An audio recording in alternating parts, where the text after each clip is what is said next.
के लिए लेके आए हैं नंबर सिस्टम यानी कि संख्या पद्धति। तो देखते हैं संख्या पद्धति में नंबर सिस्टम क्या होता है, किस हिसाब से ये सिस्टम से चलते हैं, इनका सिस्टम क्या है। तो क्या है संख्या पद्धति। पद्धति तो समझते हो, संख्या नंबर हो गया हमारा, ठीक है, कोई भी नंबर हो गया, ठीक, और पद्धति हो गया सिस्टम। हर चीज अपने सिस्टम से ही चलती है, ठीक है, हर चीज का एक सिस्टम है ब्रह्मांड में, यानी कि प्रकृति में हर चीज का सिस्टम है। मानव भले ही असिस्टम हो जाए, मानव क्या करता है, असिस्टम हो जाता है, कभी रात में सो गया या दिन में सो गया या कुछ भी किया, लेकिन क्या होता है, सूरज अपने टाइम पे निकलता है, रात अपने टाइम पे होती है, मौसम अपने टाइम पे आते हैं, ठीक है, उसी हिसाब से संख्याएं भी हमारी होती हैं, ये सिस्टम से ही चलती हैं। पहली संख्या, पहली शुरुआत करते हैं हम प्राकृतिक संख्याएं से। प्राकृतिक मतलब जो प्रकृति से हमें उत्पन्न हुई है, ऐसा नहीं है, ये प्राकृतिक संख्याएं जो होती हैं जिनका हम डेली यूज करते हैं। क्या यूज करते हैं, डेली यूज, मतलब डेली यूज का 1 2 3 4 5, ये हमारी प्राकृतिक संख्या है। सीधी सी बात है, हम 1 से 2 से 3 से 4 से 5 से, या फिर चले जाइए आप, संख्याओं की कोई गिनती नहीं होती है, इनफाइनाइट होती है, ये सभी ने कहा है, आप संख्याओं को गिन नहीं सकते हो। 1000 100 गिन लोगे, 10 20 30 40 100 1000 2000 5000 10,000 मिलियन अरब खरब परब अदम नहीं गिन पाओगे। तो क्या होगी, ये नंबर सिस्टम हो गया हमारा, मतलब प्राकृतिक संख्याएं होगी 1 2 3 4 5 डॉट डॉट डॉट, जिन्हें हम व्यवहारिक जीवन में उपयोग में ला सकते हैं, ठीक है, प्राकृतिक संख्याएं। दूसरी बात आती है हमारी, वे संख्याएं होती हैं पूर्ण संख्याएं कहलाती हैं, यानी होल नंबर, मतलब पूर्ण पूर्ण संख्याएं क्या होती है, पूर्ण संख्याएं, जिन्हें हम इंग्लिश में बोलते हैं होल नंबर, ठीक, और दूसरी है ये प्राकृतिक संख्या, इनको नेचुरल नंबर बोलते हैं। पूर्ण संख्याएं वे होती हैं जहां जीरो से शुरुआत करो, यानी 0 1 2 3 डॉट डॉट डॉट इनफाइनाइट तक, ये तो हमारी होगी पूर्ण संख्याएं, ठीक। पूर्ण संख्याओं के बाद और संख्याएं आती हैं। अब संख्याएं दो प्रकार की होती हैं, एक पॉजिटिव होती हैं यानी एक धनात्मक संख्याएं होती हैं, और दूसरी होती हैं ऋणात्मक संख्याएं।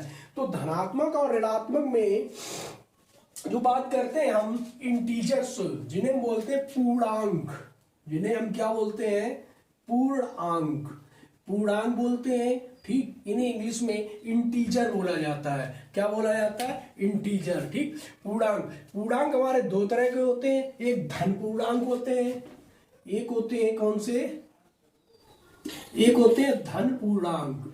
धन पूर्णांक में सारी धनात्मक संख्याएं आती हैं पॉजिटिव इंटीजर में, ठीक है, पॉजिटिव इंटीजर, ठीक। और दूसरी होती है हमारी ऋण पूर्णांक, यानी कि निगेटिव इंटीजर।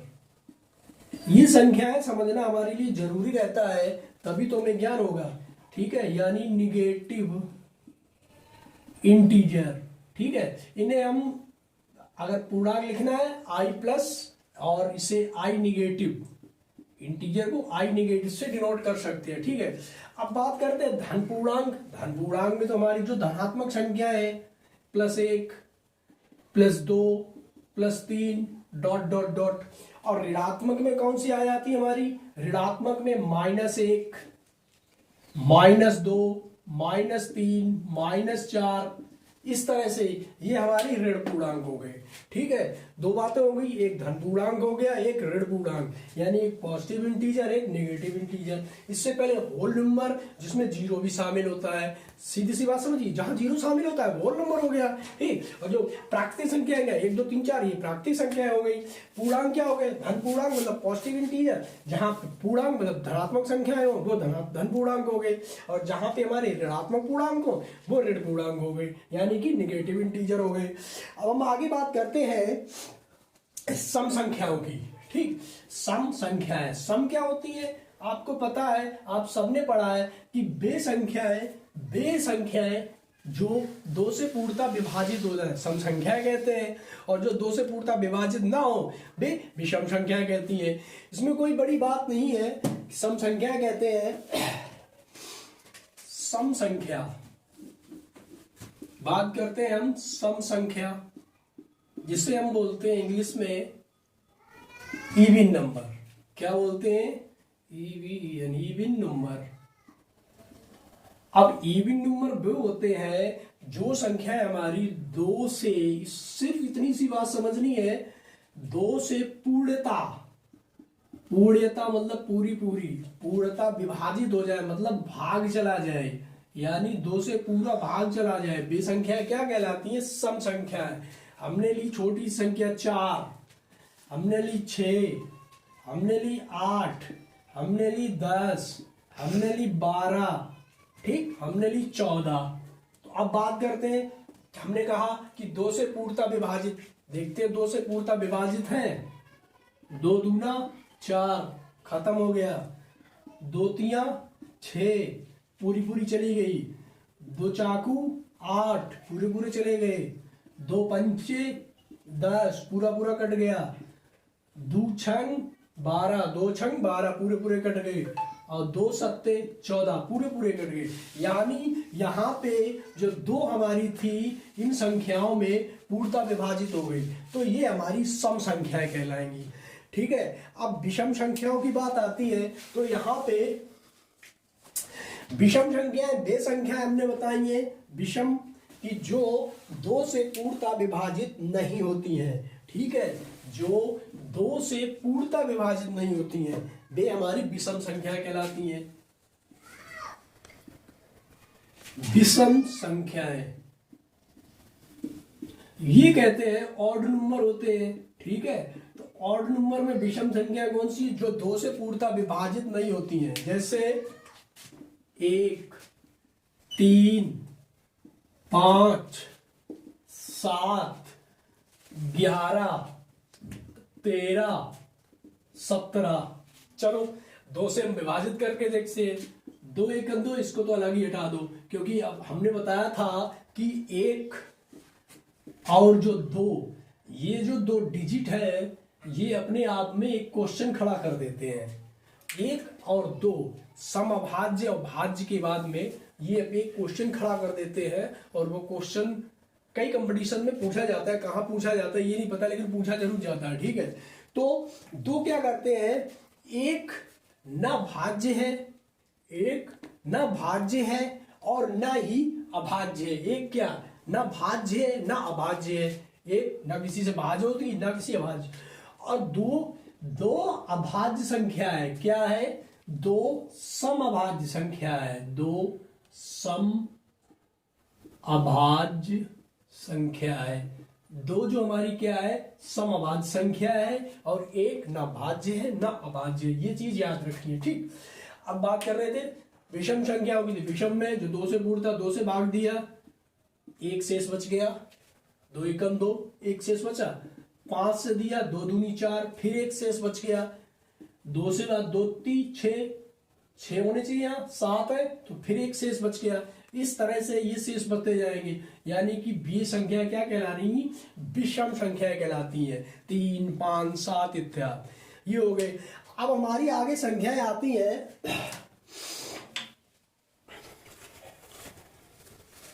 अब हम इनमें संख्याओं में बात करते हैं। इनमें आ जाती है कुछ संख्या, जैसे कोई क्वेश्चंस पूछ दिए जाते हैं हमारे नंबर सिस्टम में, पूर्ववर्ती और परवर्ती, यानी कि पहले की संख्या है और बाद की संख्या है। तो पहले हम बात करते हैं पूर्ववर्ती की।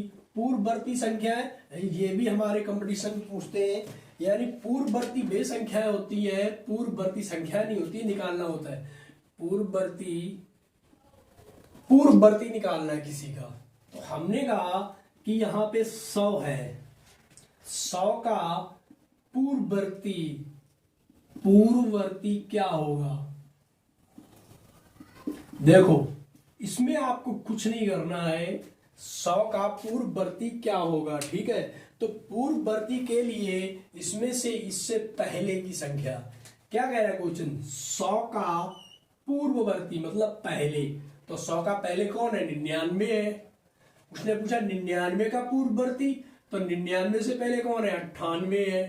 ठीक है, अब तो आपको सीधा सा पता लगी इससे चल रहा होगा कि 100 में से अगर हम 1 को माइनस कर देंगे तो हमारा 99 यानी 99 आ जाएगा, जो हमारी पूर्ववर्ती संख्या होगी। ठीक है, अब परवर्ती संख्या क्या होगी, तो सीधी सी बात है, परवर्ती माने उससे पहले वाली, ठीक, परवर्ती माने उसके बाद वाली। अब हमसे पूछा 100 है, 100 की परवर्ती आगे वाली 101 हो जाएगी।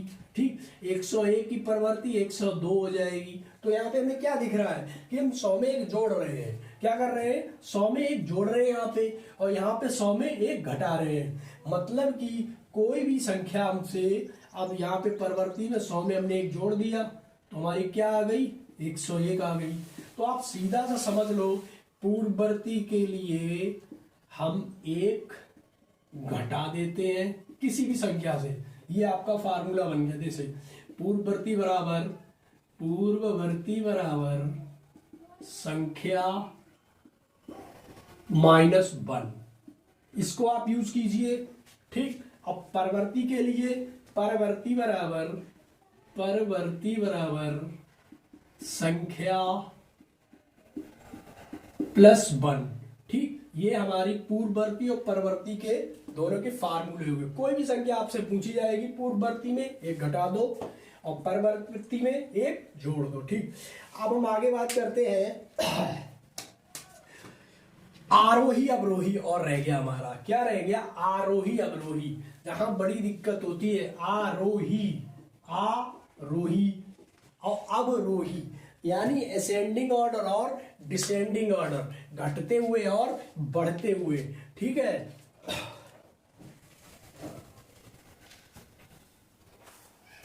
जो आरोही, पहले बात करते हैं हम आरोही। अब ये देखो, यहां पे देखो आरोही लिखा है। ठीक है, आरोही। हम बात करते हैं आरोही यानी असेंडिंग ऑर्डर। तो आरोही का मतलब, आरोही मीन्स क्या होता है, कोई भी व्यक्ति हो गया या घोड़ा हो गया, यानी कि क्या होगा, धीरे धीरे आके मतलब आरोही, आओ चलो बढ़ते रहो। ठीक, तो संख्याओं को क्रम में रखने के लिए सबसे पहले क्या करते हैं, असेंडिंग, 1 2 3 4 बढ़ते चले जाओ, 5 6, ये क्या हो गया, क्या हो जाएगा, आरोही हो जाएगा। ठीक है, अब दी गई संख्या है, कौन कौन सी संख्या है, यहाँ पे सीधा सीधा हो जाएगा हमारा कि जो इनमें बढ़ते क्रम में 1 से चले, 2 चले, 3 चले, 4 चले, इस तरह से बढ़ते चले जाएंगे इनफाइनाइट तक, यानी ये आरोही हो जाएगा। ठीक है, असेंडिंग, बढ़ते क्रम में। आरोही का मतलब क्या है, बढ़ते रहो, बढ़ते क्रम में। ठीक है, दूसरी बात है हमारी, ठीक, बढ़ते क्रम में जैसे बढ़ा लो। ठीक, जैसे एक से बड़ी 2, उल्टा एक से बड़ी 2, 2 से बड़ी 3। ठीक, ये हो गया आरोही क्रम। दूसरी होती है अवरोही यानी उतरते क्रम में, ये हो गया चढ़ते। आरोही का मतलब होता है चढ़ना, आरोही का मतलब होता है चढ़ना, अवरोही का मतलब होता है उतरना, यानी उतरते क्रम में। अब अवरोही में कहां से चलेंगे, मान लो पहले हमने ली कोई बड़ी संख्या ले ली, 10 ले ली, फिर 9 आ गई, फिर 8 आ गई, फिर 7 आ गई, फिर 6 आ गई, फिर 5 आ गई, फिर 4 आ गई, 3 2 1। इस तरह के अगर क्रम में हम चलते हैं तो ये हमारा कहलाता है अवरोही क्रम। आरोही अवरोही, बहुत, इसे बोलते हैं असेंडिंग ऑर्डर और इसे बोलते हैं डिसेंडिंग ऑर्डर, डिसेंडिंग ऑर्डर। ठीक है, ये दो चीजें समझ में आ गई। ठीक, नंबर सिस्टम में। अब हम आपको बात करते हैं, जैसे किसी ने आपसे ये पूछ दिया कि 1 से लेकर 50 तक की संख्याओं का, 1 से लेकर 50 तक की संख्याओं का योगफल ज्ञात करना है। तो अब हम क्या करेंगे, जैसे क्वेश्चन है हमारा, 1 से लेकर 50 तक की संख्याओं का योगफल ज्ञात करना है। तो अब हम कैसे करेंगे, हम क्या करेंगे, सीधा क्वेश्चन कह रहा है 1 से लेकर 50 तक की संख्या है, तो 1 जोड़ेंगे, 2 जोड़ेंगे, dot dot dot dot plus 50 तक जोड़ेंगे। ठीक है, लेकिन आप जोड़ते रहोगे, बहुत टाइम लगता है। ठीक, तो इसके लिए एक फार्मूला है कि 1 से लेकर 1 2 plus 3 plus dot dot dot, अगर n तक हमें संख्याएं दी हैं, 1 से लेकर अगर n तक हमें संख्याएं दी हैं, तो हमारा फार्मूला होगा n इंटू n माइनस 1/2। यहां से हमारा क्या होगा कि 50 तक की संख्याओं का योगफल निकल आएगा। देखते हैं, तो हमें यहाँ n बराबर कितना दिया है, मैंने ऐसे लिखा 1 plus 2 plus 3 plus dot dot dot plus 50, 50 तक पूछा है, तो यहाँ पे n कितना है 50, n बराबर हो गया हमारा 50, फार्मूले में रख देंगे 50 प्लस होता है यहाँ पे, ठीक है, माइनस नहीं होता है, n इन प्लस 1/2 क्या करना है, कैलकुलेशन करना है, 50 गुणे 51 होगा है, 50 है 51/2 काट देंगे, 25 आ गया, 50 दूनी 25 होता है, 25 गुणे 51 का कर दो, जो भी आंसर आएगा 25 सेकंड, 25 दो हासिल रहेगी आपकी, 25 पंचे 125, 125 में 2 जोड़ोगे 127 हो जाएगा, 25 26 27। तो यहाँ पे आंसर है आपका कि 1 से लेकर 50 तक की संख्याओं का योगफल जो है 1275 यानी 1275 होगा। ठीक है, ऐसे ही कोई दूसरा क्वेश्चन पूछ दे आपसे कि 1 से लेकर 100 तक की संख्या है, जल्दी से कमेंट बॉक्स में हमें इसका आंसर बताइए, हम भी आपको बता रहे हैं। 1 से लेकर 100 तक की संख्याओं का योगफल ज्ञात करो, 1 से लेकर 100 तक की संख्याओं का योगफल। ठीक, चलो, हमने बोला था क्वेश्चन 1 से 100 तक की संख्याओं का योगफल क्या होगा। ठीक, 1 से लेकर 1 2 3 plus dot dot dot infinite नहीं लिखेंगे, 100 तक पूछा है प्लस 100। ठीक, तो हमारा फार्मूला क्या हो जाएगा, n प्लस 1/2, यहाँ पे n बराबर कितना है 100 है, 100 में गुणे 100 प्लस 1/2, ये हो जाएगा 100 गुणे 101/2 50, 50 गुणे 101 0, 5 एकन 5, ठीक, फिर 0 5 एकन 5, तो आपका आंसर आ जाएगा 50 50 यानी 5050। 1 से लेकर 100 तक की संख्याओं का जो आंसर आएगा वो होगा 50 50। ठीक है, यहां तक की हमने बात कर ली। ठीक, इसके बाद में कुछ चीजें आती हैं, जैसे जो क्वेश्चन पूछ देते हैं समांतर श्रेणी से। समांतर श्रेणी से आज हम आपको सिर्फ समांतर श्रेणी तक ही बताएंगे, गुणोत्तर श्रेणी कल बताएंगे, कल में इसी क्लास में बताएंगे। पहले समांतर श्रेणी देखते हैं। तो समांतर श्रेणी से जो क्वेश्चन आते हैं, जैसे पूछता है nवां पद ज्ञात करो किसी संख्याओं का, ये समांतर श्रेणी हमारी होती है जिसे हम बोलते हैं अर्थमेट्रिक मीन। अर्थमेट्रिक मीन ये इंटरमीडिएट की मैथ में इंटरमीडिएट से शुरू होती है, आजकल हाई स्कूल में थोड़े क्वेश्चन दिए जाते हैं। तो जो समांतर श्रेणी होती है, समांतर श्रेणी होती है अर्थमेटिक, तो इसमें क्या करते हैं, समांतर श्रेणी में कोई संख्या है a plus D, a plus 2d, इस तरह से हमें संख्याएं दी हैं। ठीक है, तो इसमें इसका जो प्रथम पद होता है, फर्स्ट टर्म होता है, वो होता है a, ये प्रथम पद हो गया, पहली संख्या है, ये प्रथम पद हो गया। ठीक, इस तरह से अब इनका सार्व अंतर, सार्व अंतर मतलब होता है इसका और इसका अंतर, इसका और इसका अंतर, इसका इसका अंतर, इसका इसका अंतर क्या आएगा, समान ही आएगा, जिसे हम डी बोलते हैं। जैसे क्या है सार्व, a प्लस डी, सार्व अंतर का माइनस a। ठीक है, तो यहां पे a से a क्रॉस हो गया, कितना बचा डी बचा, सारवंतर हमारा डी आया, हमने इसको लिया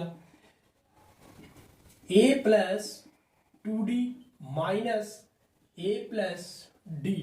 अब ये कोष्टक में रखो, ठीक है, माइनस जब अंदर जाएगा ए प्लस 2d माइनस ए माइनस डी, ठीक है। तो अब यहाँ पे क्या बचेगा, ए से तो कट गया, ये प्लस का ये माइनस का, यहाँ पे किसा प्लस के 2d और माइनस के डी, तो 2d में से एक डी जाएंगे, कितने बचेंगे, सिर्फ एक डी बचेगा।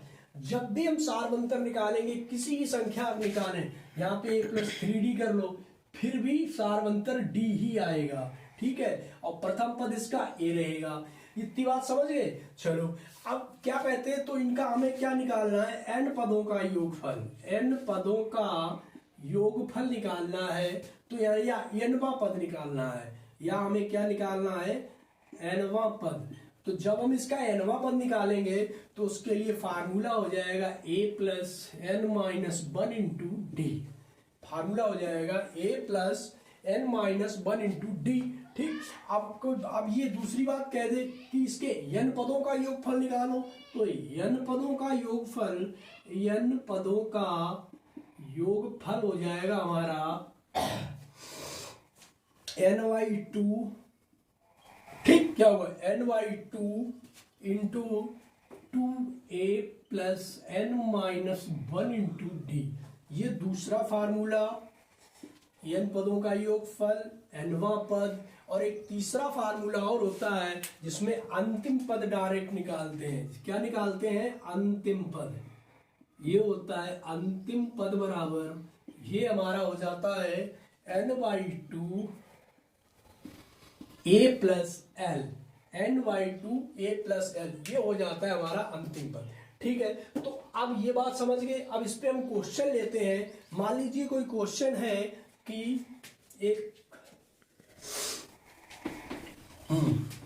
हमारा क्वेश्चन हमें दिया है 7, 15, 23, 7, 15, 23, 31 डॉट डॉट डॉट 87 तक दिया है, ठीक। अब इसमें ये कह रहा है कि इसका अंतिम पद या सारवंतर या सब कुछ निकाल दो, ठीक है, n पदों का योगफल निकालो। तो हम n पदों का योगफल निकालेंगे, तो इसके लिए क्या करेंगे, सबसे पहले तो हमें क्या निकालना है, यहाँ पे हमने आपको बताया प्रथम पद। क्या निकालना है, प्रथम पद। प्रथम पद 7 हो गया, यानी a बराबर 7। अब हमें क्या निकालना है, इसका सारवंतर।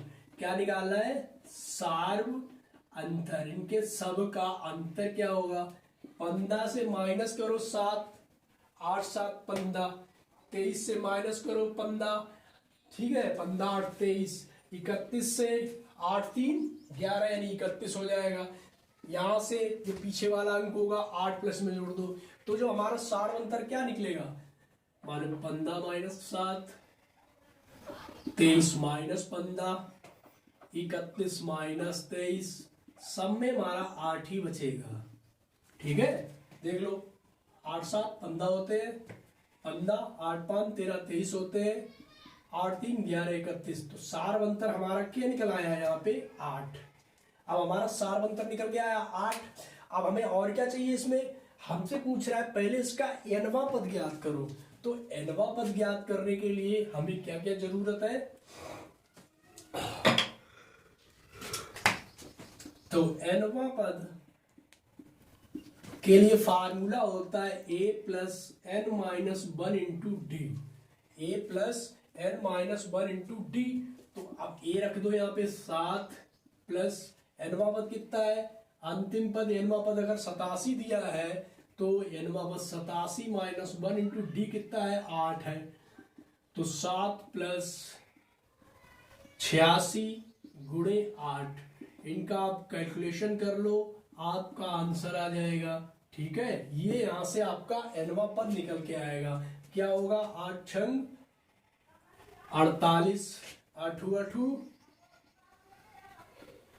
64 और 4 कितने हो गए, 68 प्लस 7, तो ये हो जाएगा हमारा 6 8 8 7, यहाँ पे 8 88 7 कितने 8 7 15, 707 प्लस 688, इनको जोड़ दो, कितने आ जाएंगे? 8 7 की 5, 8 और 1 9 और 6 की 6, ये हमारे हो जाएंगे 695। ये कितने निकल के आया? ये हमारा एनवा पद निकल के आया। अब इसी में बात करें, अगर अंतिम पद पूछा है तो अंतिम पद भी निकल आएगा, और अगर इसका एनवा पद अंतिम पद भी निकल आएगा, और एनवा पद भी निकल आएगा। ठीक है, तो इस तरह से ये फार्मूले हम यूज करेंगे। एनवा पद कैसे निकालते हैं, एन पदों का योगफल कैसे निकालते हैं, सिर्फ हमें इतने पे ही दिक्कत हो जाती है कि हम प्रथम पद और सार अंतर निकालना सीख जाएंगे। ठीक है, आगे के क्वेश्चन हम आपको अगली क्लास में बताएंगे, जिसमें हम आपको गुणोत्तर श्रेणी और भी कोई चीजें बताएंगे, इकाई का अंक निकालना बताएंगे। इसके लिए आप मेरा वीडियो लाइक, शेयर और सब्सक्राइब करते रहिए।